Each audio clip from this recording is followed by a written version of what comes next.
अस्सलाम वालेकुम दोस्तों, आज हम आपको ऐसे मुल्क की सैर करवाने जा रहे हैं जहां आप जाने के बाद दुनिया में सबसे ज़्यादा खुश रहने वाले लोगों में आ जाएंगे। ऐसा मुल्क जिसके कुछ हिस्सों में कई महीनों तक सूरज ही नहीं निकलता। ऐसा मुल्क जिसकी रियासत अपने लोगों से माँ की तरह प्यार करती है। जी हाँ, आज हम सैर करने जा रहे हैं फिनलैंड की। इस मुल्क में लोग क्यों दुनिया में सबसे ज़्यादा खुश रहने वाले लोगों में आते हैं, ये मुल्क पढ़ने के लिहाज से कैसा है और कितना खर्चा आता है, इसकी तारीख क्या है और कौन से खूबसूरत मकामात हैं, क्या हमें सैर के लिए इस मुल्क में जाना चाहिए, ये सब कुछ जानेंगे आज की इस वीडियो में।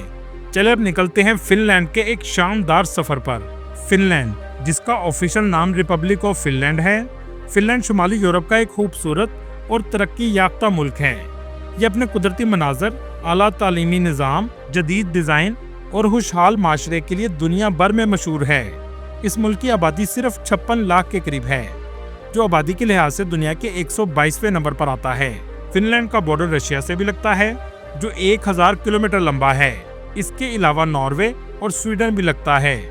बाल्टिक समुद्र की तवील साहली पट्टी भी लगती है। फिनलैंड नॉर्डिक ममालिक में आता है। नॉर्डिक ममालिक में नॉर्वे, स्वीडन, डेनमार्क, फिनलैंड और आइसलैंड आते हैं। ये तमाम ममालिक मजबूत सोशल वेलफेयर सिस्टम पर चलते हैं, इसी वजह से इसे नॉर्डिक ग्रुप कहा जाता है। फिनलैंड का कुल रकबा 3,38,430 मुरबा किलोमीटर है। मुल्क का दारुल हुकूमत हेलसिंकी शहर है, जो मुल्क का सबसे बड़ा शहर भी है।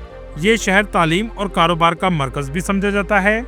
इसके अलावा फिनलैंड की सकाफत का भी ये मरकज है, जहाँ जिंदगी मुस्कुराती है। मुल्क के सबसे ज्यादा आबादी वाले शहरों में हेलसिंकी, एस्पो, टेम्परे, वंता और ओलो शहर शामिल हैं। इस मुल्क का मजहब मसीही है, लेकिन मुस्लिम, हिंदू, यहूदी और बुद्ध मत के मानने वाले लोग भी रहते हैं। इस मुल्क की 2 ऑफिशियल जुबानें हैं, फिनिश और स्वीडिश, जिसमें सबसे ज्यादा फिनिश जुबान बोली जाती है।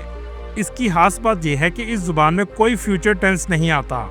इस मुल्क में इस्तेमाल होने वाली करेंसी यूरो है, जो पाकिस्तानी 352 रुपए के बराबर है। फिनलैंड की जीडीपी 338 बिलियन डॉलर है और यहाँ के लोगों की जीडीपी के लिहाज से सालाना आमदनी $60,000 के करीब है।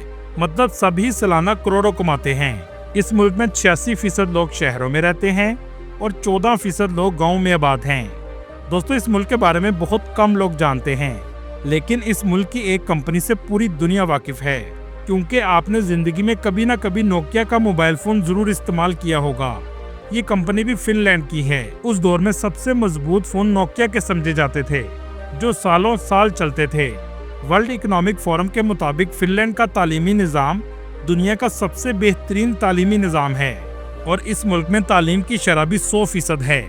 इसके बेहतरीन निज़ाम की वजह यह भी है कि सबके लिए बराबरी का निज़ाम है, क्योंकि इस मुल्क में अमीर और गरीब दोनों के बच्चे गवर्नमेंट स्कूल में पढ़ते हैं। आपको सुनकर हैरानी होगी, इस मुल्क में 99% स्कूल सरकारी हैं, मतलब हर किसी के लिए एक जैसा तालीमी निज़ाम है। फिनलैंड में बच्चों को पाकिस्तान की तरह 3 साल की उम्र में स्कूल नहीं भेजा जाता, बल्कि 7 साल की उम्र में बच्चे स्कूल जाते हैं, ताकि 7 साल तक बच्चे माँ और बाप की परवरिश में रहें। दोस्तों, यहाँ आपको एक बहुत दिलचस्प बात बताता चलूँ।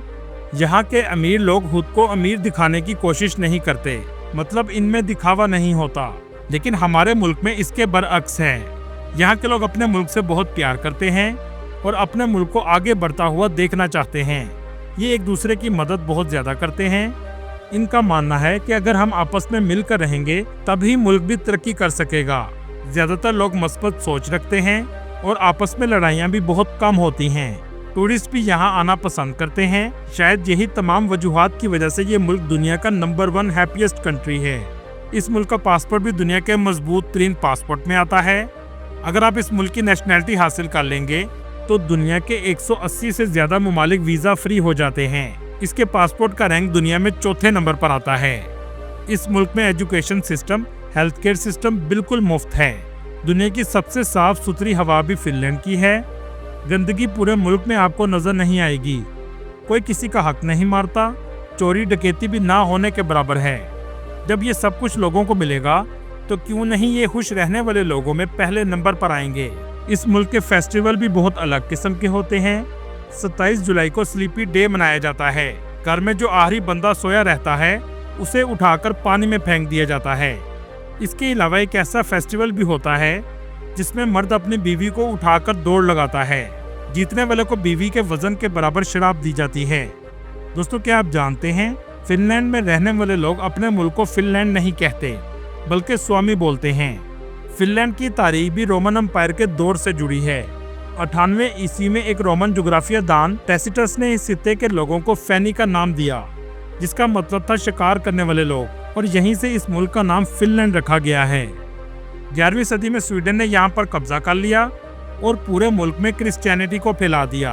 1809 तक फिनलैंड स्वीडन का हिस्सा रहा। 1809 के बाद फिनलैंड रूस के कब्जे में चला गया, जिसके बाद 6 दिसंबर 1917 को फिनलैंड ने रूस से आज़ादी हासिल की। दोस्तों, इस मुल्क में आपको रश देखने को नहीं मिलेगा। इसी वजह से इसका माहौल इंतहाई पुरसुकून और साफ सुथरा है। ये दुनिया के महफूज तरीन ममालिक में भी आता है। यहाँ लोग अपनी साइकिल लॉक किए बगैर छोड़ जाते हैं और कोई भी चोरी नहीं करता। फिनलैंड दुनिया के उन ममालिक में आता है जहाँ कोई शख्स सड़क पर नहीं सोता, बल्कि जिसके पास घर ना हो उसे गवर्नमेंट अपार्टमेंट फराहम करती है। फिनलैंड में सर्दी भी बहुत ज्यादा पड़ती है। कई महीनों तक घरों की छतें बर्फ से ढकी रहती हैं। दोस्तों, सेंटा क्लॉज का नाम तो आपने सुना होगा। फिनलैंड में एक गांव का नाम भी सेंटा क्लॉज है और ये सेंटा क्लॉज का आगाज भी इसी गांव से हुआ था। सर्दियों में टूरिस्ट इस गांव में बड़ी तादाद में आते हैं। ये देखने में इंतहाई खूबसूरत लगता है। इसे बहुत दिलकश अंदाज से सजाया जाता है। रेस्टोरेंट और होटल भी यहाँ बनाए गए हैं। यहाँ पर रहना ऐसा है जैसे अलग ही दुनिया में आप आ गए हों।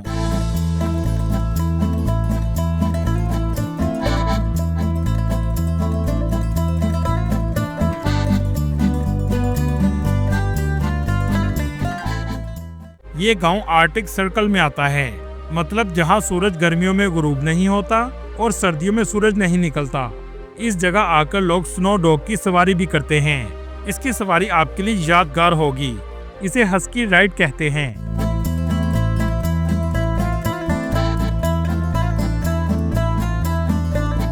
इस जगह आकर लोग इग्लू हाउस में रहने का एक्सपीरियंस भी लेते हैं, जिसमें रात इन इग्लू हाउसेस में गुजारी जाती है, क्योंकि यहाँ आप रात के वक्त नॉर्दर्न लाइट को भी देख सकते हैं, जिसका मंजर देखने से ताल्लुक रखता है। इस जगह आइस ब्रेकर क्रूज भी चलता है, जो बर्फ को तोड़ते हुए आगे बढ़ता है। ऐसा क्रूज शिप का सफर आपने कभी नहीं देखा होगा। इस गांव में आपको सबसे ज्यादा रेनडियर नजर आएंगे। दोस्तों, अगर आप इस मुल्क में पढ़ने के घर से आना चाहते हैं तो इसका खर्चा 14,000 यूरो के करीब है और कुछ यूनिवर्सिटीज की फीस 6,000 यूरो तक भी है, जिनमें टेम्परी यूनिवर्सिटी और आर्केडा यूनिवर्सिटी शामिल हैं, जहां आप अप्लाई कर सकते हैं। इनका लिंक आपको डिस्क्रिप्शन में मिल जाएगा। ये मुल्क स्कॉलरशिप भी ऑफर करता है, इसका लिंक भी आपको डिस्क्रिप्शन में मिल जाएगा। फिनलैंड दुनिया में सबसे ज्यादा लकड़ी एक्सपोर्ट करता है, क्योंकि मुल्क का 2/3 हिस्सा जंगलात पर मुश्तमिल है। इस मुल्क में पाकिस्तानी और इंडियन भी आबाद हैं। पाकिस्तानियों की तादाद 5,000 के करीब है। ज्यादातर पढ़ने के घर से आए हैं, लेकिन यहाँ आने वाला स्टूडेंट पढ़ने के बाद वापस नहीं जाता, बल्कि इसी मुल्क में नौकरी या कारोबार करना शुरू कर देता है। जबकि इंडियन की तादाद 12,000 के करीब है। फिनलैंड की एम्बेसी पाकिस्तान में मौजूद है। स्टडी वीज़ा और सीजनल वीज़ा भी ये मुल्क ऑफर करता है, जिसमें नौकरियां 3 से 9 माह तक के लिए होती हैं। अगर आप IT से ताल्लुक रखते हैं तो ये मुल्क डायरेक्ट 3 साल की रेजिडेंसी देता है और 4 साल बाद आप सिटीजनशिप भी अप्लाई कर सकते हैं। दोस्तों, दुनिया पढ़े लिखे और हुनरमंद लोगों की कदर करती है। इस मुल्क में 51 लाख के करीब टूरिस्ट आते हैं। टूरिस्ट सबसे पहले हेलसिंकी सिटी में आते हैं। यह है हेलसिंकी का खूबसूरत और जदीद एयरपोर्ट। ये मुल्क का सबसे मसरूफ तरीन एयरपोर्ट भी है। हेलसिंकी फिनलैंड के जुनूब में वाक़या एक खूबसूरत शहर है। कुछ लोग एडवेंचर सफर करने के लिए स्वीडन के कैपिटल स्टॉकहोम से हेलसिंकी क्रूज शिप के जरिए आते हैं। ये शिप भी जमे हुए समुद्र से होता हुआ 17 घंटे में आपको हेलसिंकी पहुंचा देता है।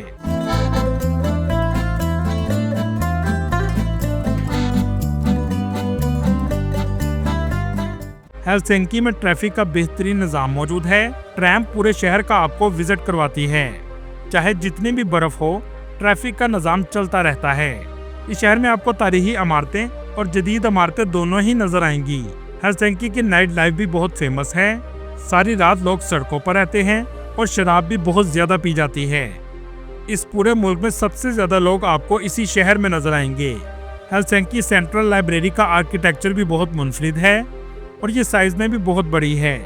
यहाँ के लोगों को किताबें पढ़ने का शौक बहुत ज्यादा है।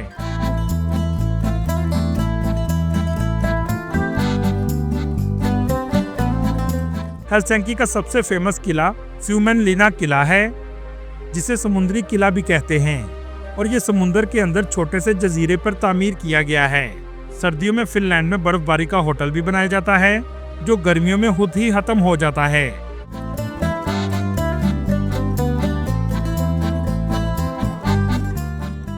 अगर आप इनकी सकाफत को जानना चाहते हैं तो आप ओल्ड मार्केट हॉल का विजिट कर सकते हैं। इस हॉल में बड़ी तादाद में छोटी छोटी दुकानें मौजूद हैं।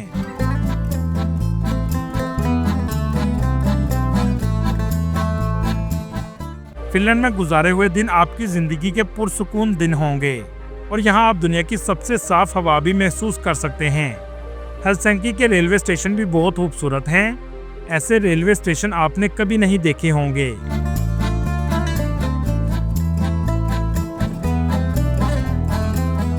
इस मुल्क का हर शहर एक से बढ़कर एक खूबसूरत है। टेम्परे शहर में भी टूरिस्ट बड़ी तादाद में जाते हैं।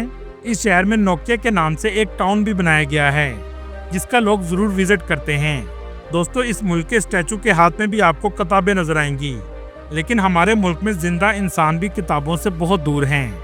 दोस्तों, ये थी आज की हमारी इन्फॉर्मेटिव और दिलचस्प वीडियो। आपको वीडियो कैसी लगी कमेंट में ज़रूर बताइएगा, और नए आने वाले दोस्तों से गुजारिश है हमारे चैनल को सब्सक्राइब और लाइक ज़रूर कीजिएगा। अगली वीडियो तक अल्लाह हाफिज़।